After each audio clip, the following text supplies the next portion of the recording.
Hello there, and welcome to the Bitcoin Takeover podcast. This is season 15, and I have a very special interview today in which we're going to cover the early days of mining. My guest today is Ryan, who has been a Bitcoin miner for longer than I have known about Bitcoin, and I met him in Prague when we were talking in the hallway, and we had a very nice encounter with a lady who was working at the UN. Do you remember any of that, Ryan? Yeah, her intentions were good. Oh, I'm not questioning that. It's just that I very much appreciated how calm you were and how you basically listened to all of her arguments. She was saying something along the lines of, "Are you not concerned that Bitcoin mining is causing earthquakes in Turkey?" or something like that. And you asked her, "Okay, how does, CO2 or whatever is generated? It's not even CO2, it's heat.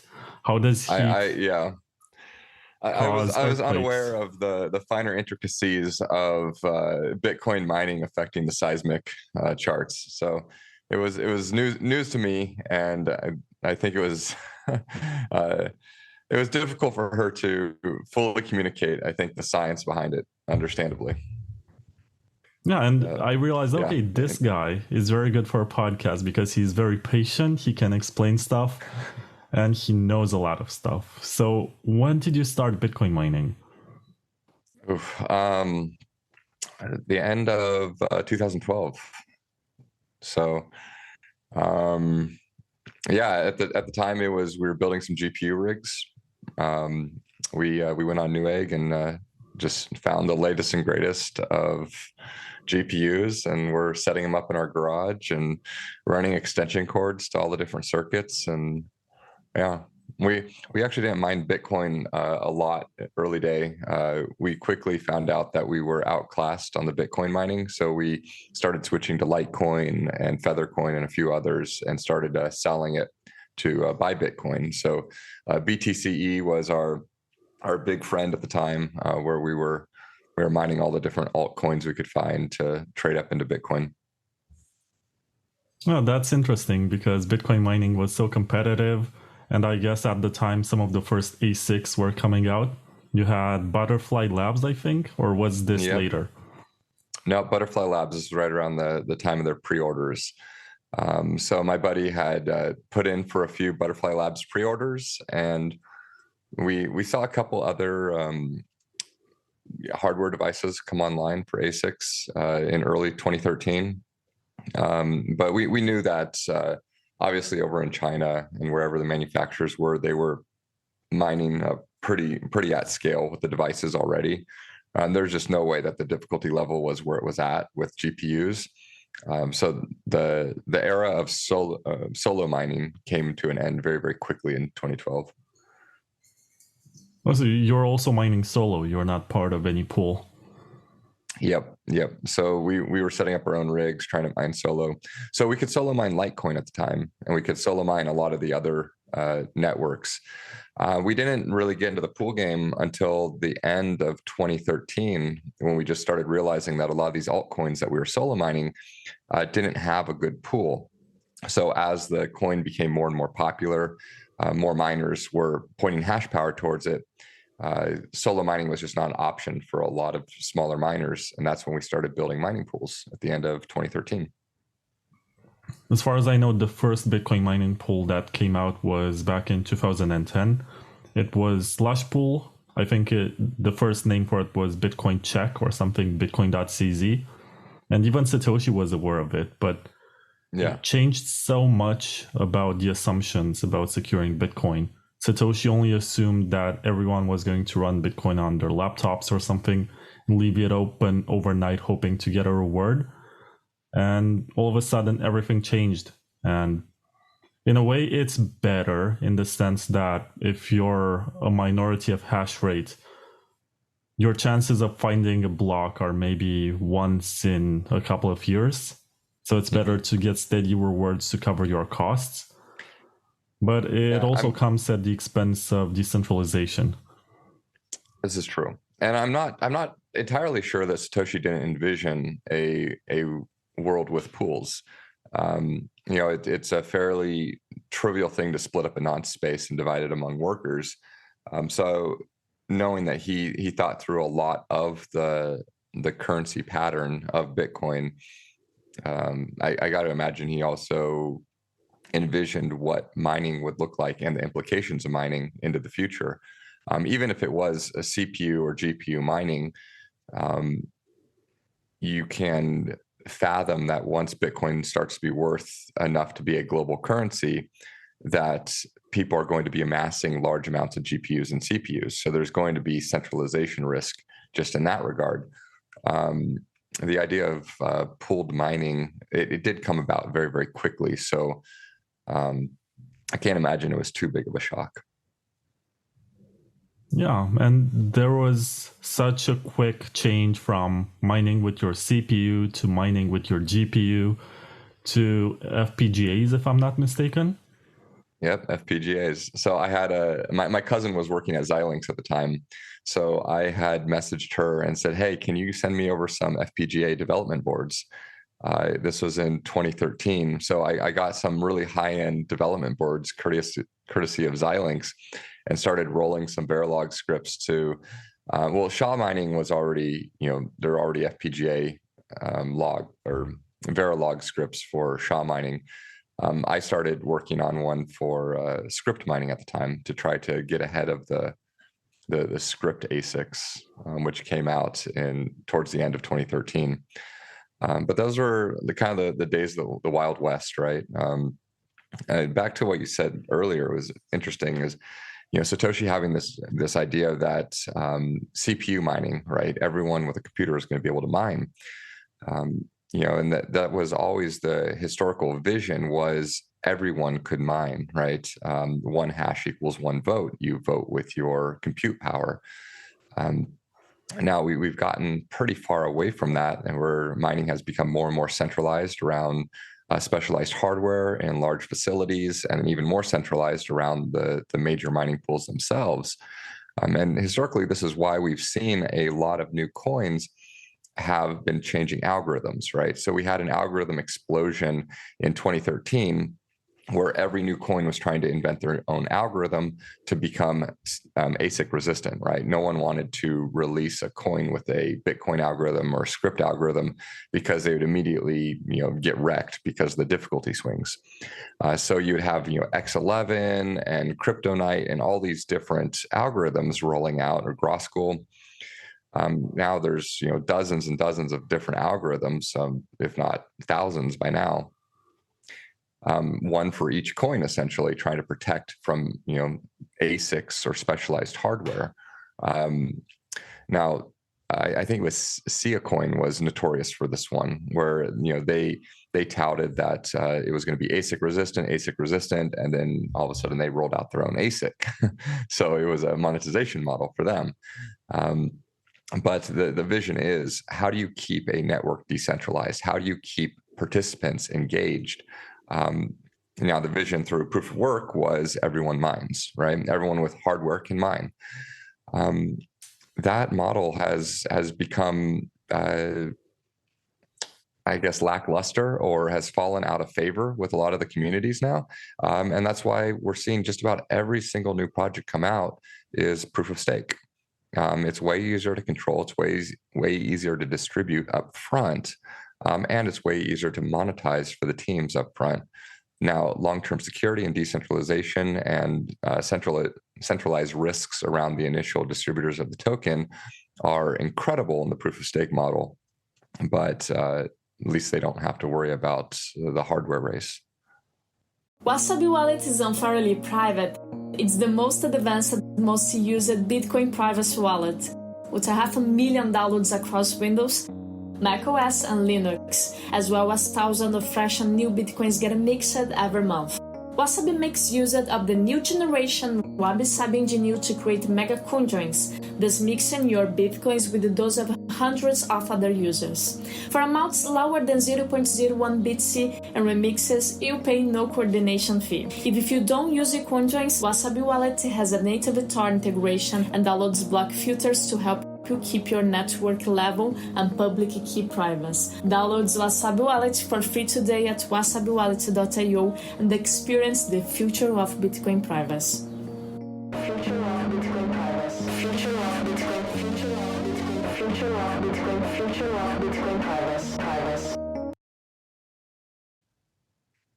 Yeah, but I think that the element that makes Bitcoin not a Ponzi is specifically the proof of work distribution of the coins, because there's this discovery of the supply, which is competitive and anyone can join the race. This is an important element that makes it very different from the idea of a Ponzi where you have a central emitter of the currency, which can make moves or distribute according to their own will and also make changes to the code later. I think it's important for Bitcoin to remain proof of work, and it's possibly the perfect marriage, this of having a blockchain which is secured by proof of work and all of the cryptographic breakthroughs that were used in Bitcoin. It's pretty nice. But something else that I want to add to the conversation is that if you read the white paper, you're going to see that node and miner are terms that are used interchangeably. At the time, there was no separation between validation and securization or, mining. So this is definitely something that happened later, maybe even after you joined Bitcoin in 2012. Yeah. Well, keep in mind, even the original versions of Ethereum is the same thing, where the mining aspect was built right into the Geth node. So you're mining your own blocks. If you stand up your own version of Geth on your own chain ID, you're mining your own blocks right there, all inside the Geth instance. And this was the original model of all the nodes, modeled right after Bitcoin, is the wallet, the miner, the blockchain was all in one single application. It's really fascinating to see how far we've come. But at the same time, I did notice that in 2017 there was, or 2018 maybe, there was this movement to run Bitcoin nodes on a Raspberry Pi or a very low powered computer that anyone can afford. And now there's a movement which is very interesting. It was kickstarted by the guy from Crypto Cloaks. He's making and he's commodifying basically mining through space heaters, which are essentially Antminer S9s that are repurposed to work as heating devices. I think it's very interesting. Now anyone can buy that for about $200 and they can mine and also heat their rooms. Well, we joked about that years ago, even with the S3s and then the S5s and now, the S9s. I used to have an S3 plugged in my bedroom in the winter to warm it up. And they put off a ton of heat. I think, was this when did the S3s come out? It had to have been 2014, I believe. All the years are mixing up now, but I remember I had the addition of my house. I had a bunch of S3s running. I had extension cords running all over my house to reach every single circuit at the time. And I went in there one day and it was like 140 degrees or something on the thermostat because it was just an insane amount of heat. And, I couldn't vent the heat fast enough.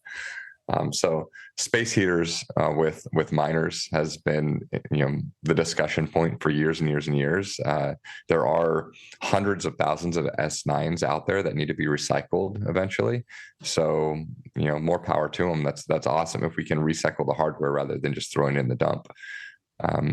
I remember seeing pictures from China, different miners in China when the S5s went out of favor, and it was just mountains of these devices just being thrown out of the warehouses into piles because there's nothing else to do with them. Well, I think right now every mining pool got better at repairing and taking parts from a broken one to fix another one. I mean, there's this whole DIY situation, which is mainly driven by the fact that it takes a while to order and manufacture and stuff to get a new ASIC. So they have to figure out how to preserve the ones that they have, how to fix the ones that they have, and make the most out of them. Yep. I think also the ASIC miners of today are more durable than the ones that were built in the early days. I don't know about that. It depends on the model. The S17s are terrible. I had, I think, almost a 50% failure rate on the S17s within the first 6 months. It was terrible. The S99s are like tanks. I have S9s that have been like coated in dust and like just chugging away for years and years that I've tested against. So yeah, I don't know. The S19s are pretty solid though, and really the latest and greatest. What we've seen, the current ecosystem of Bitcoin mining has been built on the S19s. So millions of these devices, and they do seem to be fairly stable. I don't know if they're as stable as the S9s, but they're very good now. I've spoken with a few friends who told me that they bought graphics cards and early ASIC miners with their Bitcoin, expecting that they're going to be able to mine the same amount. But they got super wrecked because by the time they received their Butterfly Labs ASICs or their first Ant miners, the difficulty went up so much that they were not able to recover their investment anymore. I mean, they could make the same amount in dollars, but never get their Bitcoins back. Yeah, one of the saddest days of my life was when Newegg started accepting Bitcoin. I fell into that a bit as well. The running joke at the time was that these hardware manufacturers had a 6-month break-in period on their devices. So they're like, "Oh yeah, it's a brand new device that's been on the rack mining for the last 6 months." And when the difficulty started swinging up, and they pulled it off the rack and started shipping them to users as a brand new product. I don't know, no one had proof that was happening, but that was the running joke. Yeah, but that only goes back to the idea that there is some centralization with ASIC mining manufacturing. And it's a bit unfortunate that today we only have 2 major players.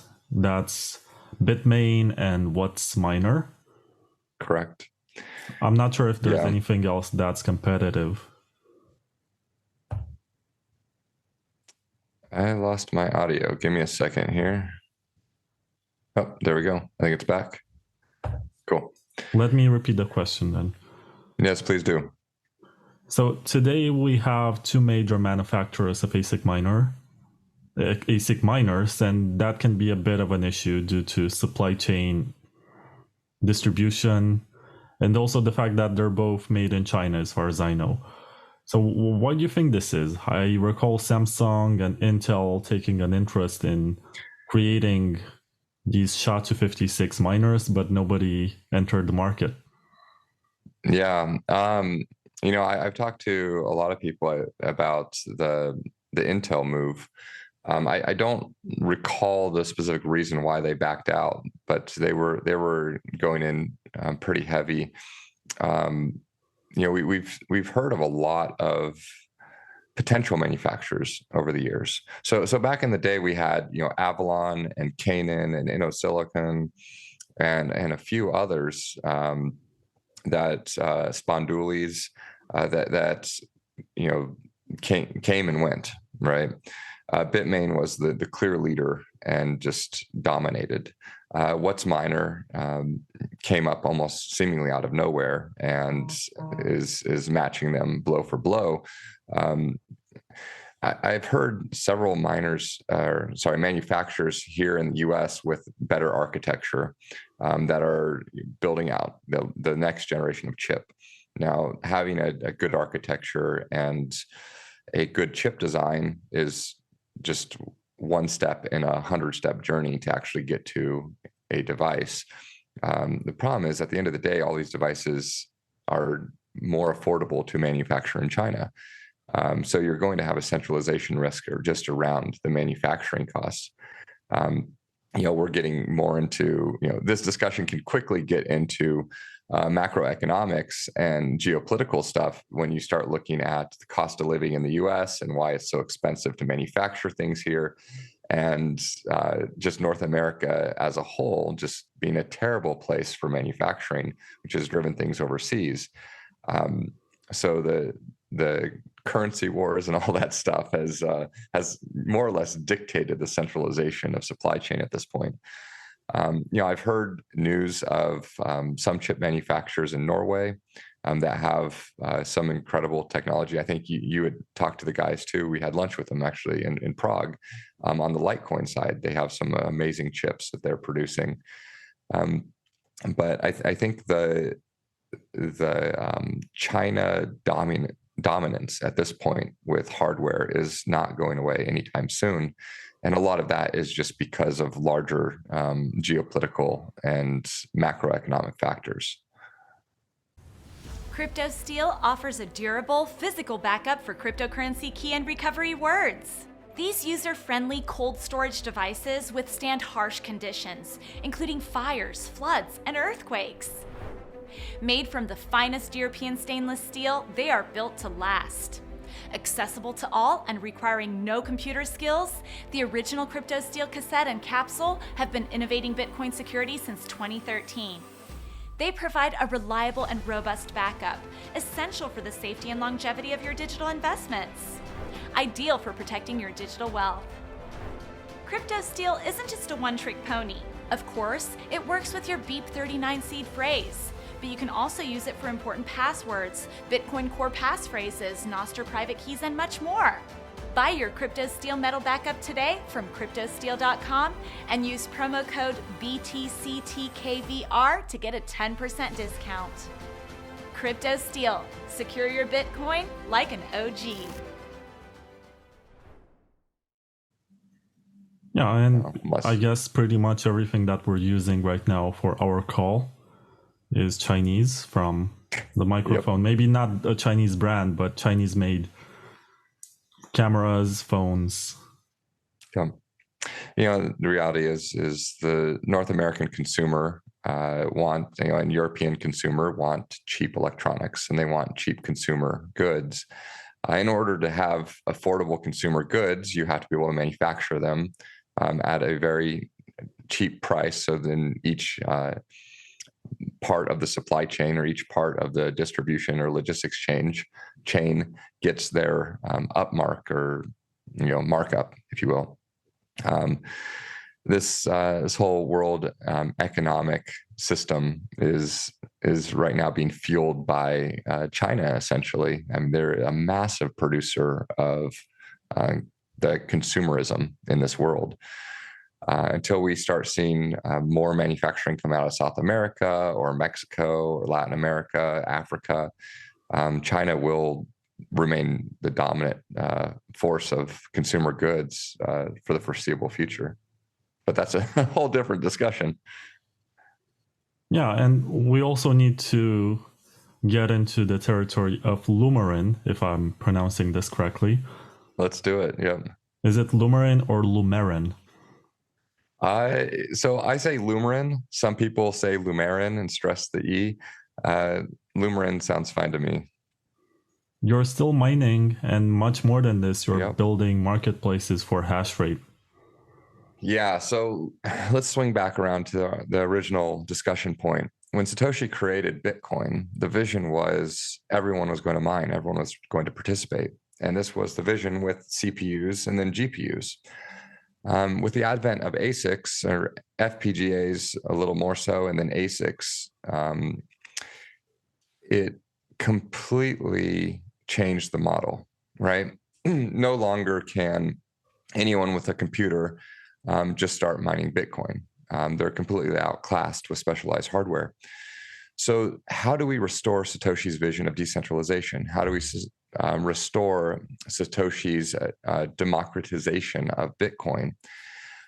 And the best thing I could come up with was a paper I wrote in 2017 called The Decentralization of Control. This idea that there's a big difference between distributed and decentralized. Distributed has a lot to do with geolocation and not so much to do with control. So we can have a fault-tolerant system that's fully distributed. We can have miners all around the world.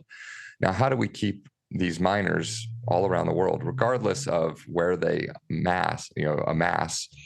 How do we keep those decentralized, which has everything to do with who controls those devices? Well, I quickly realized that we're not going to be able to keep the miners out of the hands of large players, right? The moment you show someone a little toaster and you tell them you plug it in, it'll print you money, they're going to quickly say, how many can I have and where can I put them? So you have really wealthy people throwing hundreds of millions of dollars to build facilities all around the world where they're shoving, hundreds of thousands of these little toasters that are mining Bitcoin. So now you have large publicly traded companies coming out of this where they're controlling now 30 to 40 exahash, if not more now. And it's becoming more and more centralized around big players. So we're never going to get away from that. Optimization comes with greater numbers and greater amounts of centralization. So public markets are all about optimization and making the most for your money. So we're not going to get around that. So if we know that there's always going to be a less and less distribution or distributed aspects of the Bitcoin mining, how do we keep it decentralized? And that's where the idea of Lumerin came in. This idea if we can decouple where the device is located from who controls the device, then we can actually keep devices decentralized no matter where in the world they reside. So in short, essentially, if a mining facility in Texas has 100,000 devices, that's all owned by a single company. Rather than that single company use all 100,000 devices to mine with and point towards their own given mining pool, they can take those 100,000 devices and they can put them up for sale on the Lumerin Marketplace, which is a decentralized marketplace. Now, anyone in the world can purchase the rights to that device. And the kicker is they're not just purchasing the economic rights where it's, the device mined a certain amount of Bitcoin, they get that Bitcoin. No, they're actually purchasing the control of that device. And what that means is there is a data stream of hash rate coming out of that device, right? It's a hash rate generator, if you will. They get to pick, if they purchase rights to that device for a certain amount of time, they get to control where that hash power flows to. Okay, so they get to select the end point. Now you can have a facility with 100,000 devices in the middle of Texas, and rather than being controlled by one person, all pointed to the same endpoint, you can now sell it off to, 1 million different people to point it to 1 million different endpoints. Now this gives more democratization in which mining pools get selected, who wants to solo mine, which entities are going to amass hash power that might not even control the devices or own the devices. The whole vision being we decouple the control from the ownership of the device. That way we take miners and we put them in the proper category of a utility. They are now a hash power producer. They sell off their hash power to the highest bidder, and people around the world that want to mine Bitcoin can purchase that hash power and mine with it. Completely decentralized, completely anonymous. They're buying real hash power on a decentralized marketplace. And if I explained it correctly, then you would understand it. Sometimes I get a little wordy in it, though. Hello, Bitcoin Takeover listeners. This is Victor from IVPN. We could have produced the flashy ad with lofty claims, but we like the straightforward approach, so I'll just stick to the basics here. How are we different from other VPN providers? IVPN is run by Bitcoiners. We've been accepting Bitcoin since before the block size wars, now using BTC Pay server, and also accept Lightning payments. We also aim for radical transparency supported by open source software, regular audits, and a transparent team. And finally, there's absolutely no KYC with IVPN. We don't ask for an email or any other personal information when you sign up. If you would like to test our service, send an email to trial@ivpn.net to receive a 30-day IVPN Pro voucher. Hello, I'm Vlad, and I have been a user of IVPN Pro for longer than 1 year. What I like the most about it is being able to use 7 devices at the same time and using the multi-hop feature to connect to 2 different servers of my choosing at the same time. Also, your account consists of a randomly generated string of letters and numbers which are not linked to your email address, bank account, or real-life identity. You top it up with a Lightning payment and you get instant confirmation at low fees. Definitely get your 30-day IVPN Pro trial by sending an email to trial@ivpn.net. Make sure you use a burner email address that you probably already have for trolling.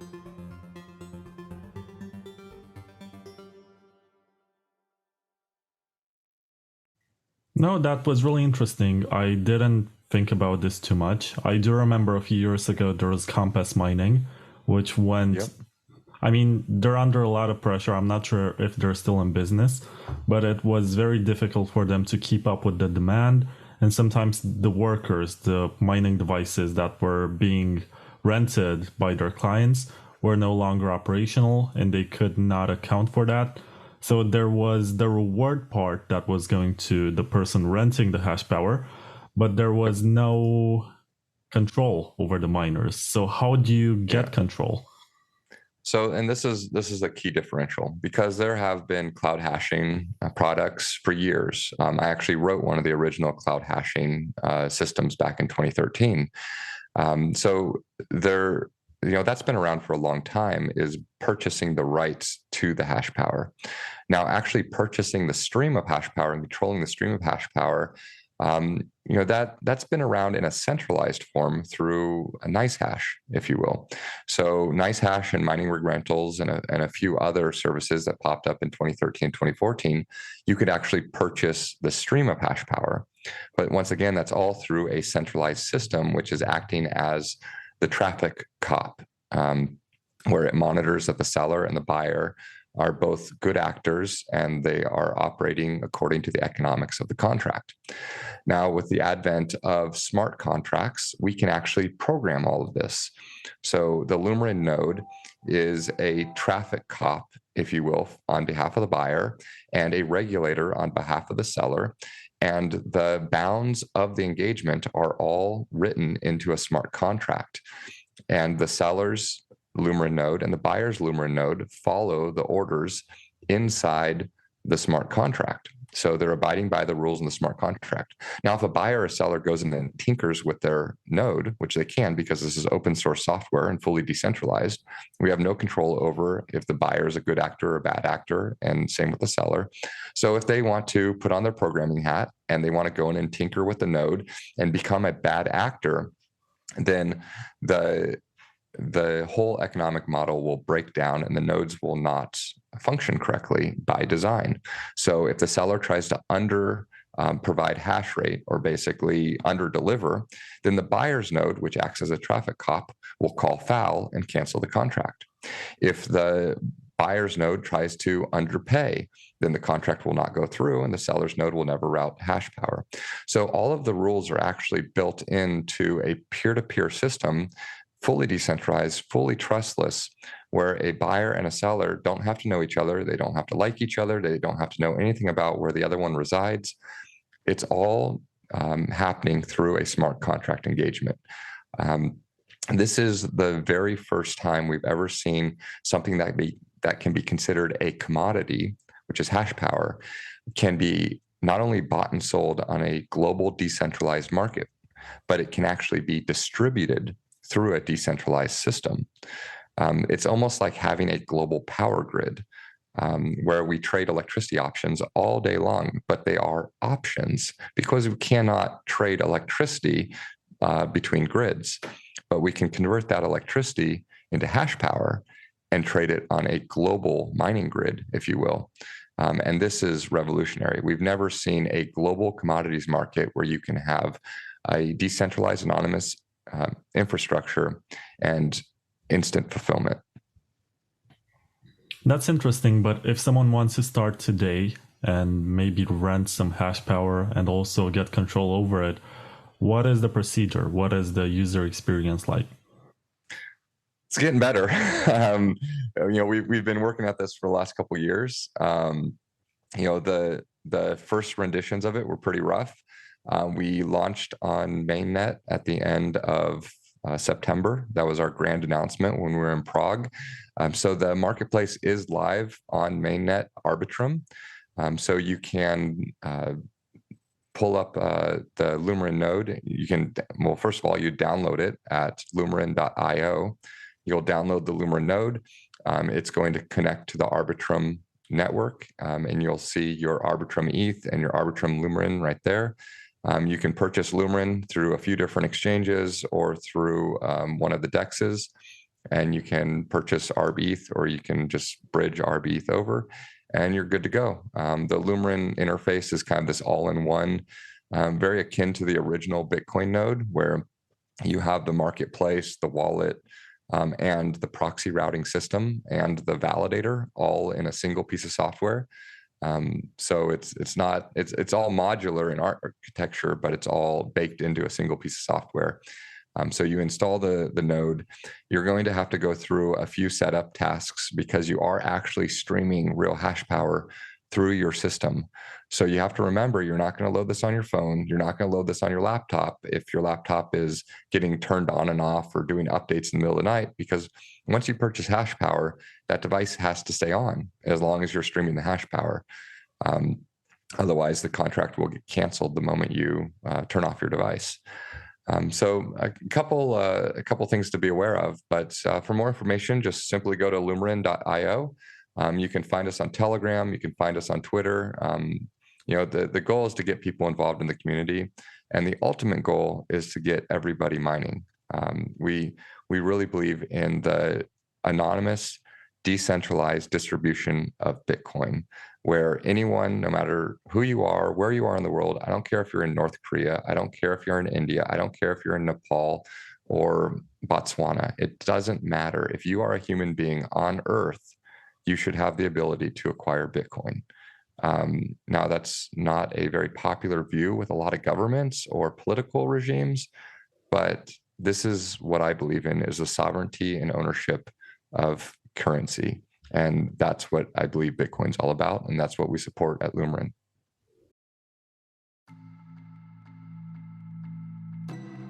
Satochip provides open source solutions based on smart card to assist you in your crypto journey. The hardware wallet lets you safely store your private keys within the tamper-proof chip memory, while Sato Dime allows you to create a barrier cold storage in 2 clicks thanks to its mobile app. And Seed Keeper is the ultimate hardware device to store and manage your seed phrases. Become self-custody with Satochip. Your keys, your coins. Is this your secret plan to get Ethereum people to mine Bitcoin? Yes. Because it's weird, right? You have to get on the Ethereum network and buy a token and deploy a smart contract to be able to rent Hashrate on the Bitcoin network. It's really interesting, but right now there is no way to bridge from Ethereum, well, apart from Lumerin, there was no way to bridge directly from Ethereum to Bitcoin without touching some type of centralized system. But now, through purchasing hash power through a decentralized system, you can actually bridge your Ethereum or any ERC20 token over into native Bitcoin. It just takes a little time. Yeah, it sounds pretty interesting, and I hope that you're gonna be able to bring this to RGB or some Bitcoin layer whenever that one gets deployed, so you can get capital from both Ethereans and Bitcoiners to rent Hashrate. As there's a bit of a culture war between the communities, and I'm pretty sure that hardcore Bitcoiners would be like, "Oh, I'm never gonna touch ETH just to rent hash power." The hardcore Bitcoiners don't know what to do with themselves when they see this type of system, because it solves an intrinsic problem with Bitcoin centralization, but it's doing it on a Web3 ecosystem. So they want to love it, but they want to hate it at the same time. It's a little love and war there. But you're exactly right. Once we can get a EVM compatible system that is native on Bitcoin, we can launch the same marketplace on Bitcoin. Now, this marketplace that we've been talking about is simply trading hash power right now, but Lumerin can be used to trade any data stream. So any TCP/IP socket can be routed through the Lumerin pattern. This includes AI compute. This includes every other type of hash power. This includes file streaming. This includes telecommunications. This includes a lot of other implications for data streams. So a global decentralized hash power marketplace is just scratching the surface of what we can do with the pattern on Lumerin. You kind of blew my mind. But I know you have another call, and I don't want to take too much of your time. So can you tell the listeners once again where they can find more information? Yep, Lumerin.io. That's Lumerin.io. You can find us on Telegram, Twitter. We might have a TikTok and YouTube. That's not my expertise, but just go to Lumerin.io and you'll be able to get plugged into the ecosystem from there. And if they want to follow you personally? You'll find me through Lumerin. Unfortunately, I'm not super strong on social media. I do have a Twitter. I do have a Telegram. I don't even remember what my handles are half the time. So if you follow Lumerin, eventually they'll tag me in something and you can find me. But my name is Ryan Condron, and if I was better at marketing myself, I might be able to answer that question a little better. Thank you very much, Ryan. All right, thanks, Vlad. Appreciate your time.